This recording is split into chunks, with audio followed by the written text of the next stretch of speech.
Nuestra leyenda urbana se mete al marco, al escenario de uno de los grandes de México, Javier Solís, el rey del bolero ranchero, el señor de las sombras, el hombre que de cada canción hacía un hit, el hombre que, bueno, pues cautivaba a la gente después de la muerte de Pedro Infante. Nos metemos al recuento completo de su vida, de su trayectoria, de su sufrimiento y naturalmente de los enigmas de su muerte. Mi nombre es Alberto Barranco Chavarría y esto es Leyenda Urbana. Viven cerrados para mí sin ver que estoy aquí perdido. Bienvenidos a este programa de Leyenda Urbana, y es que en esta ocasión vamos a tener un programa muy especial para complacer todos los mails y las peticiones que nos ha hecho el público. Un programa dedicado a una de las leyendas de la música mexicana y del cine, Javier Solís. Un hombre que alrededor de su vida se crearon muchísimas leyendas, muchas historias con respecto a su nacimiento, con respecto a la forma en que murió, y hoy se las vamos a contar aquí en este programa. No olvides escribirnos a leyendaurbana@proyecto40.com.mx o entrar a nuestra página web www.proyecto40.tv. Y también síganos mandando las peticiones a Facebook, que se las leamos todas. Comenzamos. Llévame, de ser posible, hasta la misma eternidad. Tercero de los hijos de un matrimonio integrado por Francisco Siria Mora y Juana Levario Plata, Gabriel Siria Levario llegaría a la vida el 1 de septiembre de 1931.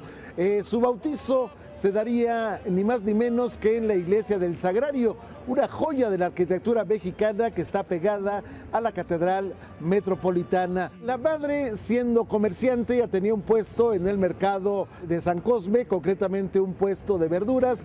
Él era panadero, la había abandonado, y entonces a los 8 meses de edad este niño es entregado en custodia de sus padrinos y tíos al mismo tiempo. Él se va a Tacubaya, donde finalmente va a vivir su infancia. Lamentablemente, este jovencito estudiaría solamente hasta el 5º año de primaria. En ese lapso había muerto, él tenía 8 años apenas, cuando había muerto la señora a la que le decía madre. Y finalmente, bueno, pues él tiene que trabajar y trabajar arduamente. No hubo oficio que le fuera ajeno. De entrada, por ejemplo, recogía en las calles huesos y vidrios. Posteriormente vendería nopales, cuando todavía había nopaleras en Tacubaya. Posteriormente sería lavador de carros, sería morrongo, es decir, el repartidor, el ayudante del carnicero. Después alcanzaría rango de carnicero. Después sería panadero. Repito, no hay oficio que le haya sido ajeno a este muchacho, que tenía, sin embargo, ganas de la vida.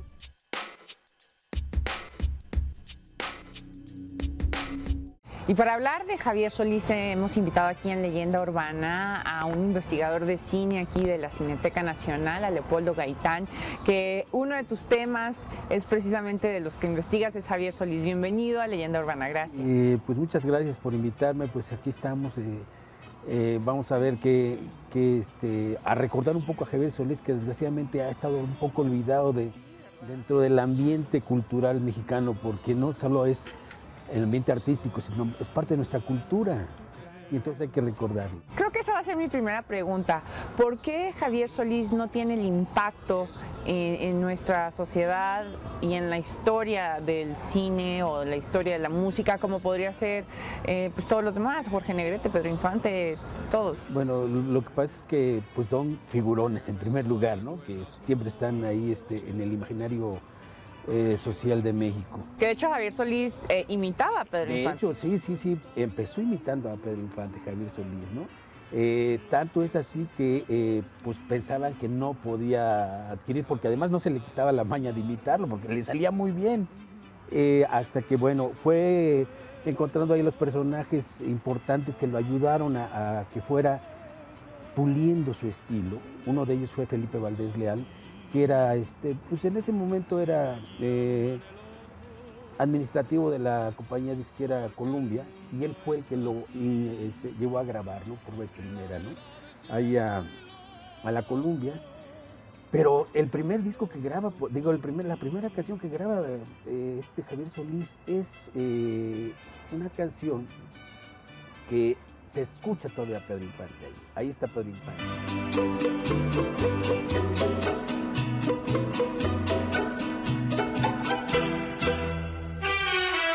Que me salgo en las noches. Estaba surgiendo pues un hombre que con el seudónimo de Javier Luquín había entrado ya a un teatro Salón Obrero, que, bueno, después de haber rodado en las carpas, le habían dado la oportunidad de trabajar en forma permanente. Posteriormente, bueno, pues ya llegaría el escenario en donde él encuentra que el mariachi es de alguna forma su mejor acompañamiento. Y entonces se viene justamente a donde estamos nosotros ahorita, en la Plaza de Garibaldi. En la Plaza de Garibaldi se mete a la calle de Honduras y empieza un peregrinar en búsqueda de algunos centavos adicionales a su puesto como carnicero. Es tan el éxito que de pronto, bueno, pues él va a trabajar en el Guadalajara de noche, uno de los sitios emblemáticos de la Plaza de Garibaldi. Va a trabajar también en el legendario Salón Tenampa. Pero al mismo tiempo, bueno, pues alguien lo va a descubrir. Estamos hablando de Rafael Ávila Camacho, como sus hermanos general de división. Este hombre, Rafael Ávila Camacho, le da la oportunidad de irse a Puebla durante un año. Se va a establecer en Atlisco y ahí va a empezar a cantar varios de sus éxitos que lo harían inmortal. En ese momento, este joven se hacía llamar Javier Luquín.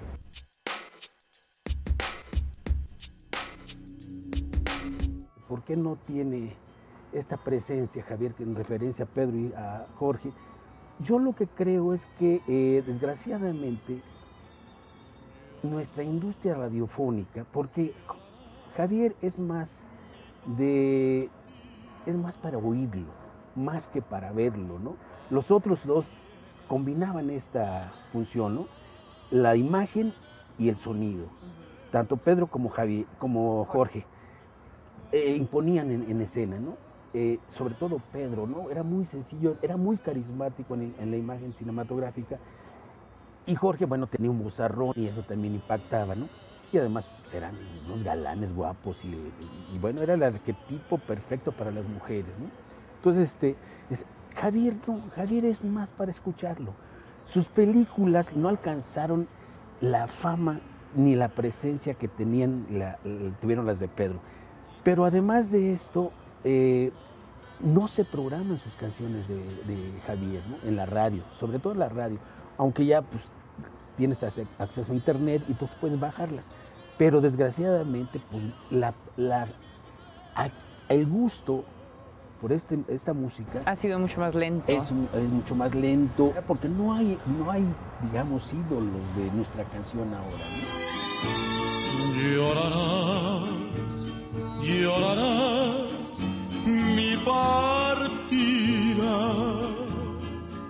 En principio, la hazaña, la audacia de aquel joven de 26 años llamado Gabriel Sigria Levario de subirse a una cripta para cantar casi al tono, casi en la voz de Pedro Infante. Bueno, pues esto no le resultó verdaderamente exitoso. La disquera, que había grabado un primer disco, que había dado un primer sencillo, que se había vendido bien.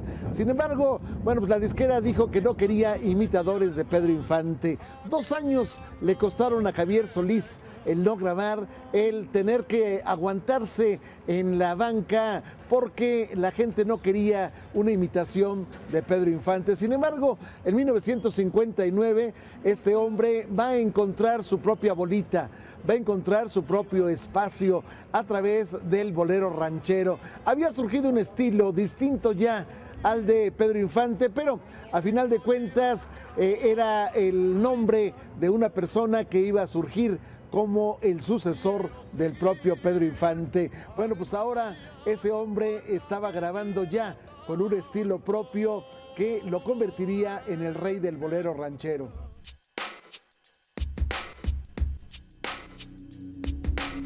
Javier fue carnicero mucho tiempo, Fue panadero. Hijo de panadero. Panadero, carnicero, en un momento fue albañil, hacía mandados inclusive, lavaba coches, o sea, la hizo de todo, ¿no? De todo. Él comenzó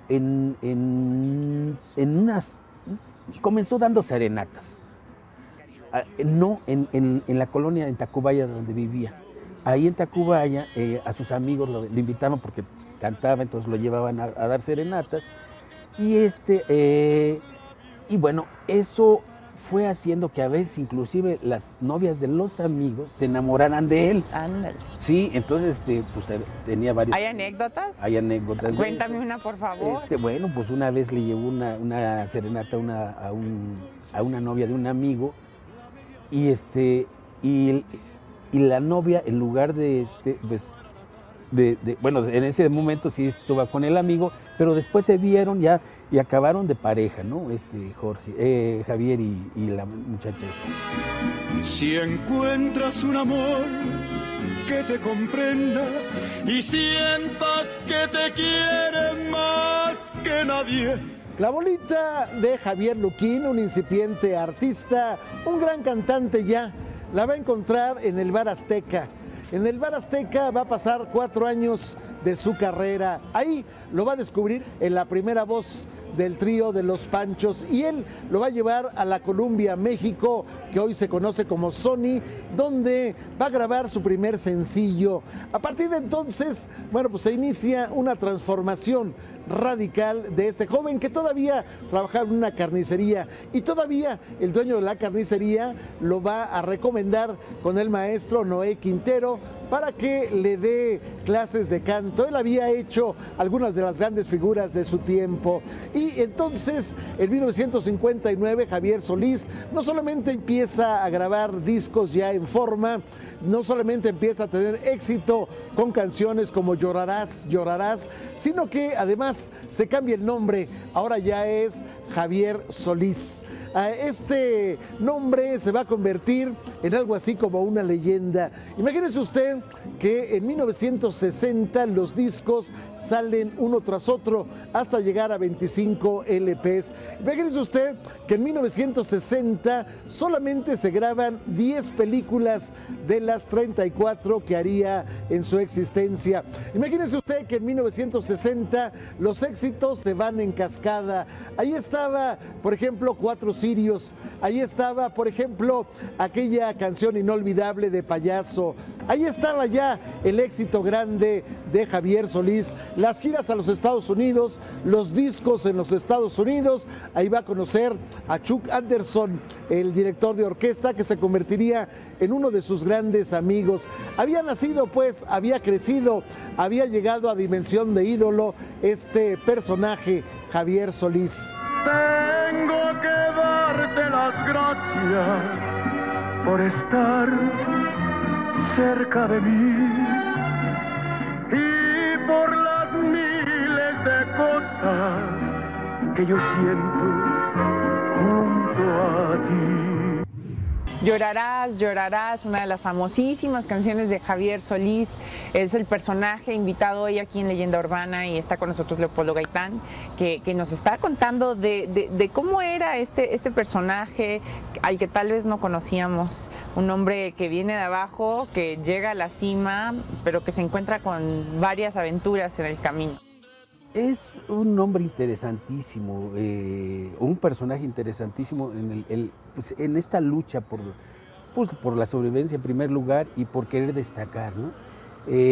Un hombre que desgraciadamente sus padres biológicos lo dejan al cuidado de sus tíos porque bueno, no lo pueden mantener, tienen problemas. Entonces, bajo esa tesitura siempre abandonado, siempre está buscando el amor. Por eso yo siento que se vuelve mujeriego, porque quería a alguien con quien estar, ¿no? Siempre pues con sus amigos, pero nunca tuvo el cariño de la madre, ¿no? Así como tal. Entonces fue buscándolo a través de todo el trabajo, las mujeres, Y donde yo creo que lo encuentro es a través de las canciones. Si tú ves las canciones que Llorarás, llorarás, ya habías dicho tú, Sombras, siempre hay un dejo ahí como de melancolía, de dolor. Y son las que logran triunfar. Yo supongo que si tomamos en cuenta esta parte cultural nuestra de nuestro complejo de inferioridad, que lo narra bien Octavio Paz, a través de las canciones logró salir sobre este complejo. Llorarás, llorarás, llorarás.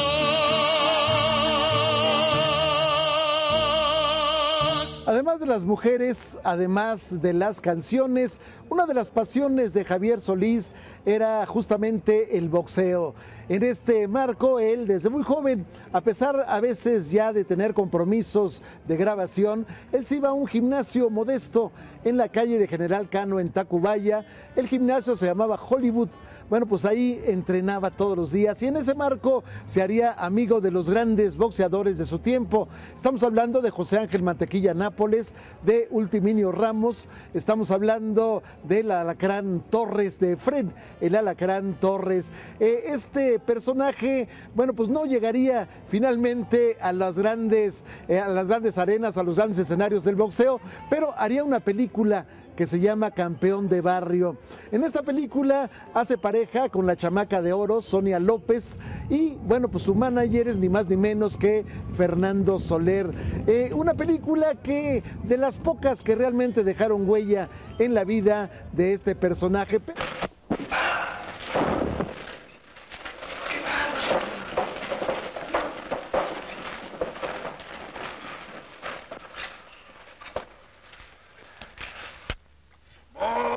Nunca había noqueado al negro.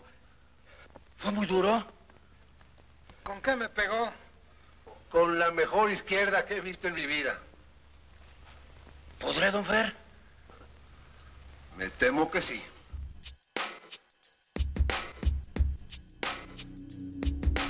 Estuvo un tiempo de boxeador, pero era por gusto, no tanto porque le gustara, pues compitiera. No, él iba a entrenar porque estaba muy flaco, entonces quería agarrar peso y le decían el acosil de tan delgado que estaba, ¿no? En su barrio.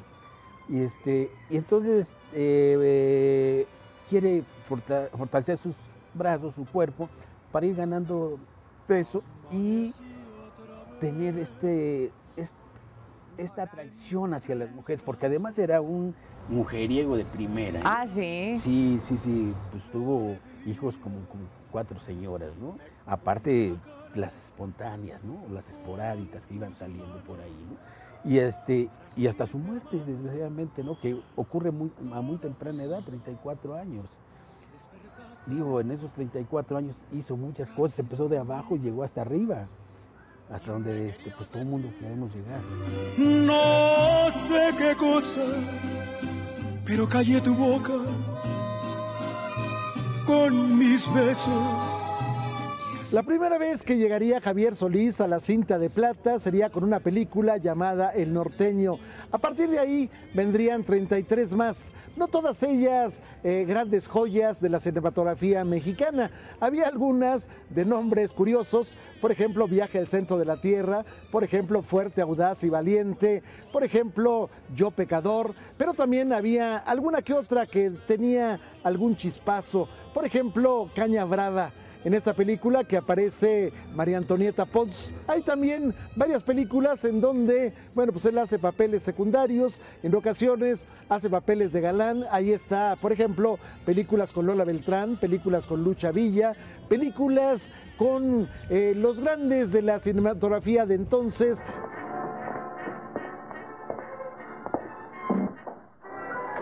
Buenas tardes.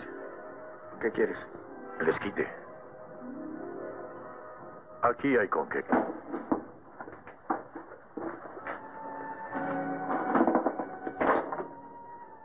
¿Hay algún inconveniente? ¿Son de usted? Y sin embargo, el gran recuerdo de Javier Solís está en las 420 canciones que grabó. En ellas está el mote que lo haría inmortal, el señor del bolero ranchero, el rey del bolero ranchero, la media voz que de pronto adquiere tonalidades intensas y de pronto se baja sin desafinar. Estamos hablando también de una connotación distinta del mariachi.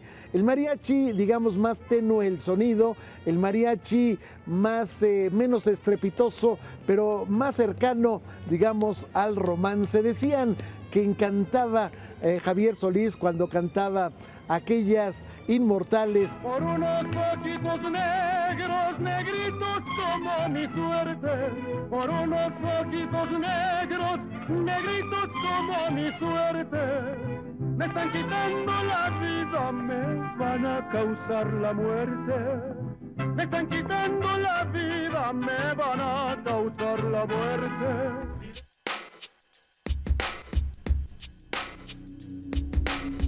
¿De que murió, cómo murió? Pues mira, es muy raro en el sentido de que él no tomaba, a pesar de que pues tiene todo el estilo, igual que Pedro, ¿no? Igual que Jorge. Jorge murió de cirrosis. Sí, no tomaban. Y Pedro tampoco tomaban, que son unos papeles de borracho muy padres, ¿no? Muy bien logrados. Y Javier igual, no tomaban. Digo, eso no decía que no se echaran sus alipuses, ¿no? Se los echaba, pero no era así el constitucionario, ¿no? Sino que tenía piedras en el riñón por, bueno, mala alimentación desde pequeño, comía muchas grasas en la carnicería, hacían sus vistecitas y le echaban la manteca de cerdo, y además era muy aficionado a las garnachas, ¿no? Las quesadillas, los tacos, las gorditas, ¿no? Y siempre andaba, por eso también hacía mucho ejercicio, porque tendía, ya después a engordar, entonces quería que el traje de charro le quedara bien, ¿no? Claro. Entonces hacía mucho ejercicio. Y además, otro de los factores de su muerte también fue el excesivo trabajo. Trabajaba mucho. Digo, empieza él en el 57, digamos, su primera grabación es el 57, y hasta el 66, que es cuando cae, trabaja incansablemente. Grababa un disco por mes. Del 60 al 66, 6 años, hace 33 películas.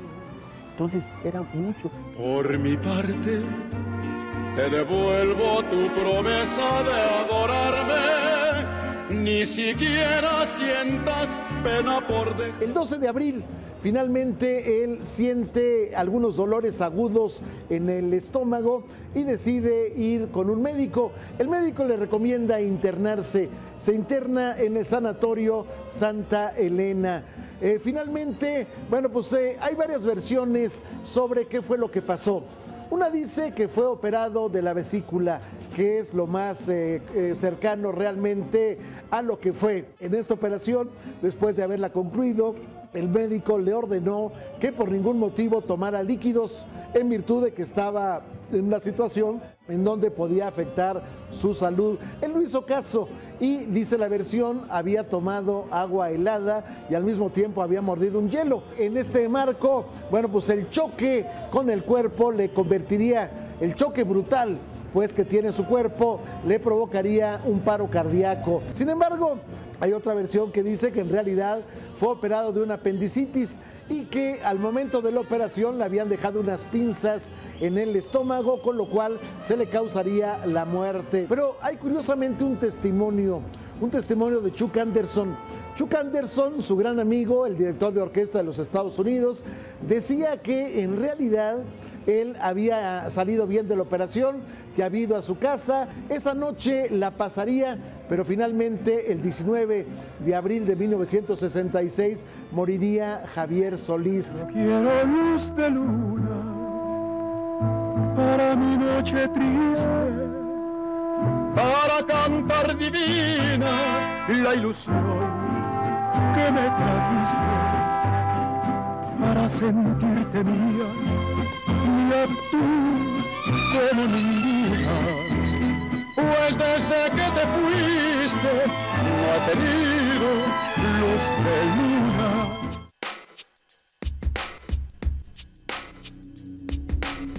Y yo creo que si queremos ir a hacerle un tributo, digamos, a Javier Solís, pues no hay sino que ir al Tenampa, que fue también uno de los sitios donde él estuvo cantando. De hecho, hay un mural. Digo, yo creo que el mejor honor es escucharlo.